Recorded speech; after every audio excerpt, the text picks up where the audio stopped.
Pemirsa, viral video curhatan seorang ibu di Bekasi soal anak balitanya yang salah vaksin di puskesmas diduga mengakibatkan radang selaput otak. Dinas Kesehatan Bekasi masih melakukan investigasi. Kelalaian petugas puskesmas. Mereka salah suntik vaksin di anakku. Seorang ibu muda di Kota Bekasi, Jawa Barat curhat soal anaknya yang salah vaksin di Puskesmas Bintara Jaya.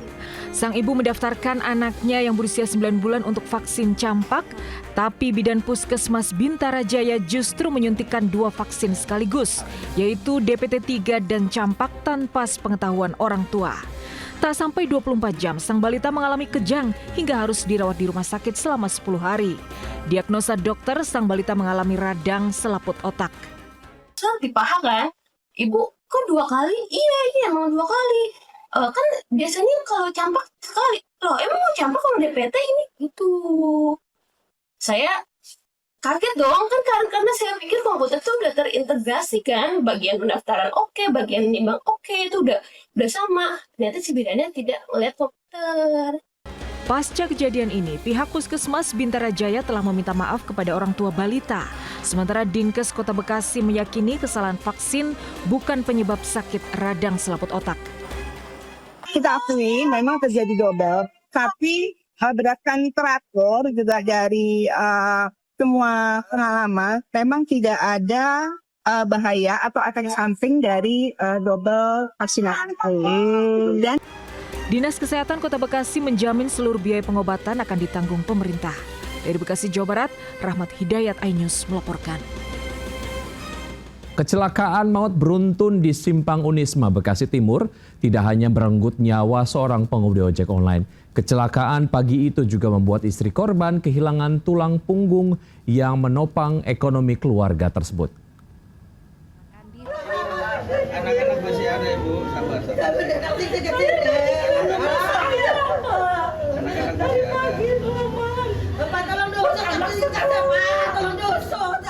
Tangis istri Sukanta, korban tewas akibat kecelakaan di Simpang Unisma, Bekasi Timur pecah di hadapan Wakil Wali Kota Abdul Haris Bobiho. Kecelakaan beruntun pada pagi itu tidak hanya merenggut nyawa suaminya, tetapi juga tulang punggung keluarga. Korban yang berprofesi sebagai pengemudi ojek online meninggalkan anak-anak yang masih kecil. Sambil terisak pilu, istri korban mengatakan bahwa sang suami rela mengojek dari pagi hingga malam hanya untuk membayar cicilan rumah dan juga makan keluarga.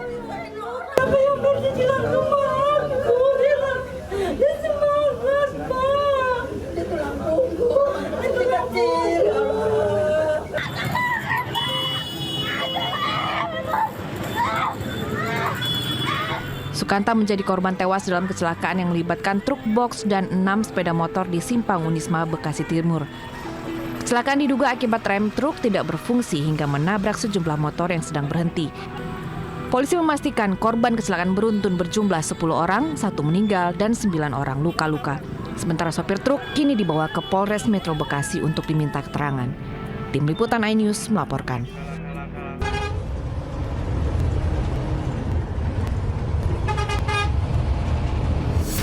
3 bus terekam amatir saat terlibat aksi kejar-kejaran di Jalan Panglima Sudirman, Kota Nganjuk. Bahkan karena tak mau kalah, salah satu bus nekat melawan arus di jalur kanan hingga mengganggu pengguna jalan lain. Saat ada celah masuk ke jalur kiri, bus langsung berbelok hingga tabrakan dengan bus lain tak terhindarkan.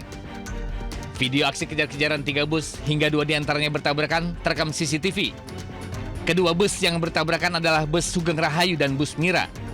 Usai tabrakan, kedua bus sempat berhenti untuk memeriksa kondisi bus mereka dan menyelesaikan kasus ini secara damai. Namun karena aksi kejar-kejaran ini membahayakan pengendara lain, polisi tetap menindak dan memberikan sanksi tilang kepada kedua supir bus. Sementara pihak PO Bus memastikan akan menjatuhkan sanksi skorsing kepada sopir yang terlibat ugal-ugalan dan kecelakaan. Dari Nganjuk, Jawa Timur, Muhtar Bagus, iNews melaporkan. Gubernur DKI Jakarta Pramono Anung mempersilahkan keluarga bocah tewas terperosok galian proyek untuk menuntut Pemprov Jakarta. Meski peristiwa itu merupakan musibah, namun Pemprov DKI siap bertanggung jawab.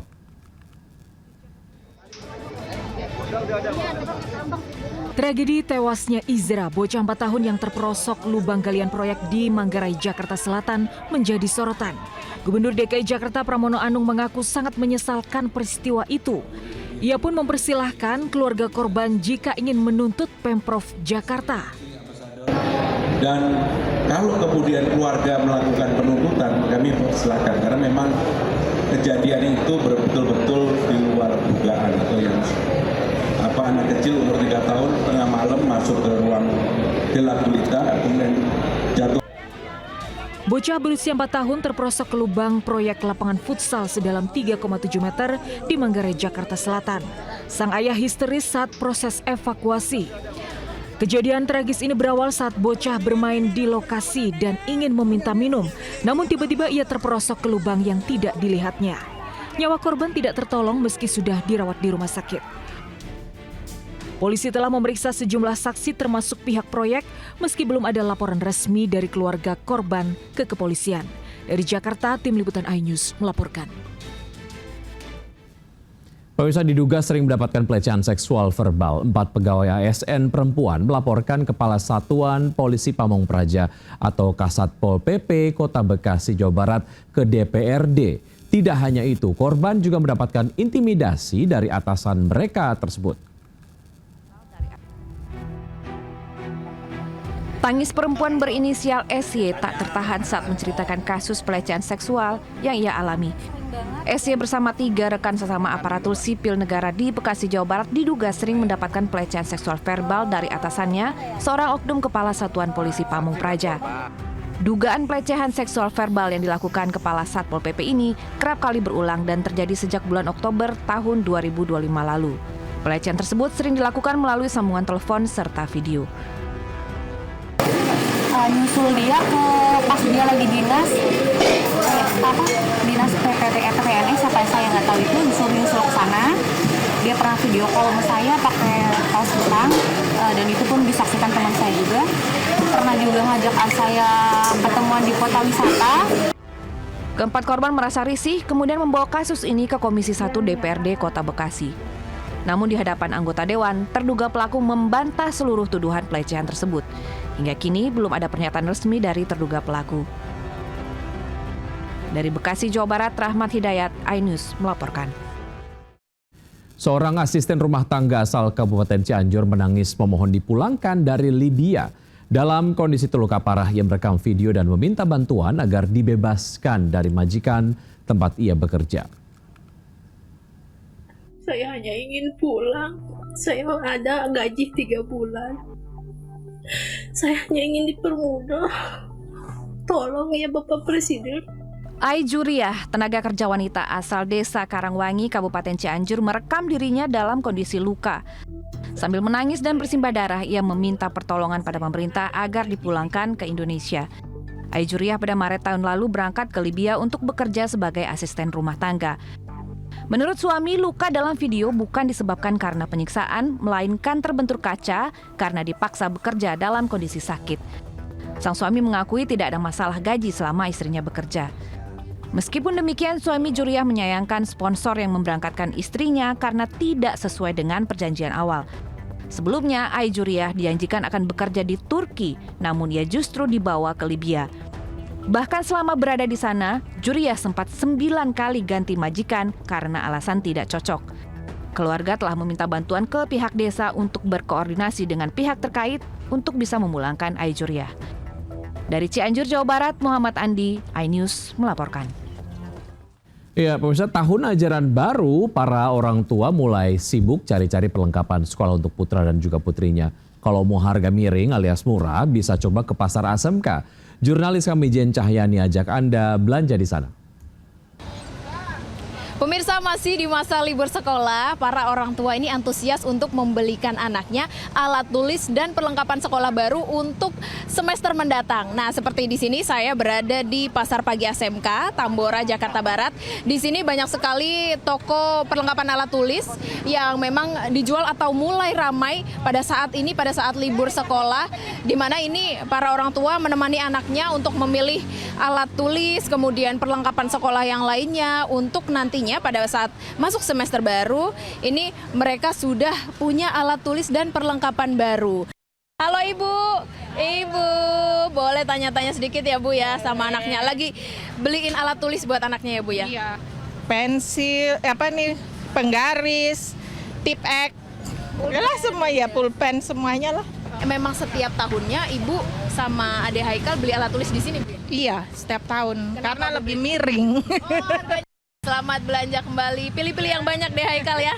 Nah itu dia pemirsa, gimana antusias orang tua yang membelikan anaknya perlengkapan alat tulis, alat sekolah, di mana di Pasar Pagi SMK ini menurut mereka ini harganya lebih miring, kemudian barang-barangnya juga lengkap, dan di sini juga banyak atau sebagian besar toko yang berjualan ini menerima KJP atau Kartu Jakarta Pintar, di mana ini mendapatkan subsidi dari pemerintah DKI Jakarta agar anak-anak yang bersekolah di Jakarta ini bisa membeli peralatan atau alat tulis sekolah ini secara gratis dan bisa dimanfaatkan untuk pendidikan mereka. Dari Jakarta, Jen Cahyani bersama juru kamera Laksana Tiara, iNews melaporkan.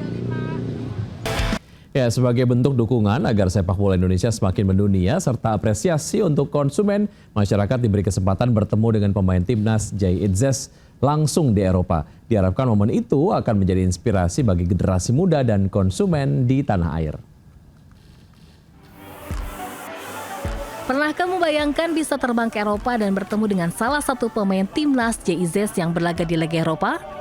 Sebagai bentuk apresiasi bagi konsumen serta dukungan pada sepak bola Indonesia, Garuda Food membuat program promosi nasional bertajuk Enaknya ke Eropa Ada Garuda. Melalui program ini, konsumen berkesempatan mendapatkan pengalaman eksklusif yang akan menyajikan kesenangan dan pengalaman berbeda bagi konsumen. Pemilihan Jai Itzes karena ia merupakan sosok kebanggaan Indonesia. Bekerja keras dan semangat meraih prestasi, nilai-nilai tersebut diharapkan dapat menjadi inspirasi bagi generasi muda dan konsumen di tanah air. Di dalam ini ada kode unik. Kode unik itu dimasukkan ke website enaknyakeeropa.com. Ketika masukkan kode unik, nomor WhatsApp, nama, nanti akan ada hadiahnya.